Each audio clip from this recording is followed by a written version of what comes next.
And then when you get things for free, you don't appreciate it as much. Well, I think for you, well, you were saying you want to conquer the world, and well, you did also, I think now 15 years ago. Um, what's the biggest difference right now for you? Oh, well, I mean, it's everything. I don't care what it is. It's harder in this world today than it used to be. Yeah. I feel like it is. I feel like in the music business. Yeah.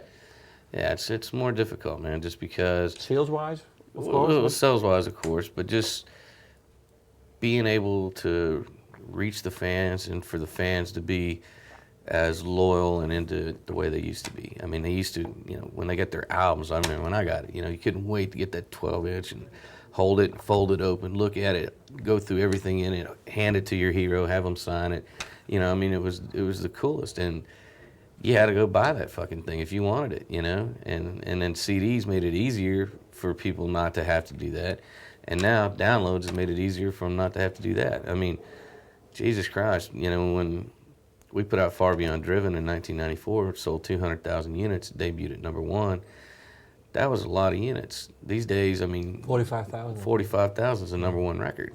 I mean, really? That's what, what it comes down to. So that just lets you know how many people are, getting it. And then when you get things for free, you don't appreciate it as much. So has music then been, well, does it play a less important role than now in youth culture, do you think?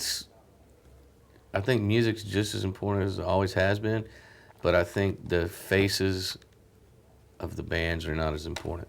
I think when somebody hears a Christina Aguilera song that they like and they go download that one song, they don't know everything about her. They're not following her career, I remember the first time this kind of rang a bell with me. I was dating this chick that was pretty young, probably 20 years old, and she came in and she had a CD and she just burned it off the computer and it had like 18 songs, and I was like, what's this? She goes, oh, I just burned, the 18 songs that I like. And I said, so you got one song from each band? Yeah, those are the songs I like, See, so that means they don't follow the culture of the bands as much as they used to. It's not as much of a lifestyle, where they just they knew everything about you. They followed you, they knew what every song was about. They came to every concert.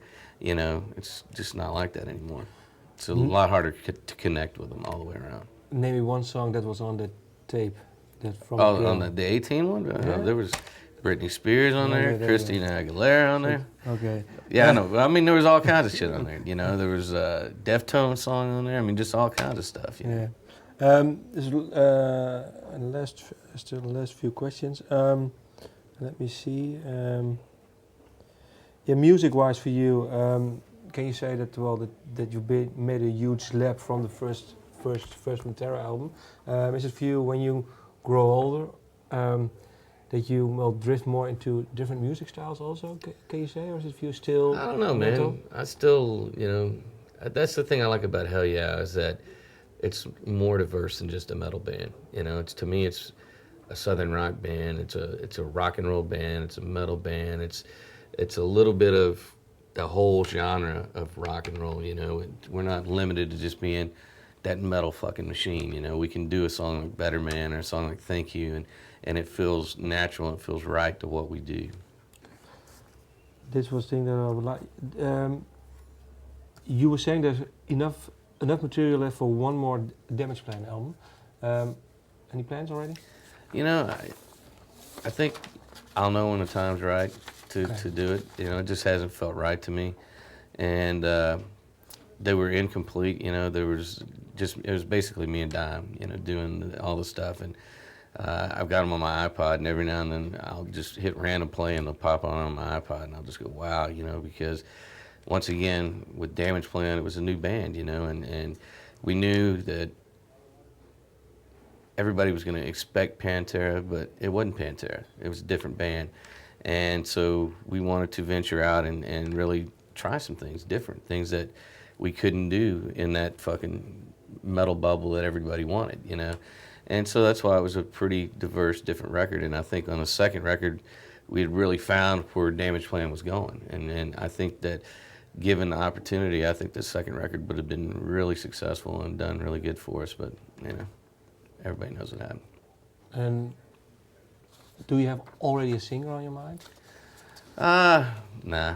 You know, I mean, Can I say Dave Grohl? Dave Grohl. You know, I've thought about having, you know, different singers that were some of Don's favorite singers on each track. You know, maybe Rob Halford, Chris Cornell, you know, that kind of stuff. But once again, it'd be something that I really need to focus on and really take the time to do right. So right now, with me being focused on this and, you know, feeling comfortable about it and good about it, that's going to be on the back burner for a while. So, well, within 10 years, mate. Yeah, I think so, without a doubt. Okay. I think it's something people definitely want to hear, so we'll get it out there. Okay. Thank you for your time. Hell yeah. Okay. Thanks, man. Thank you.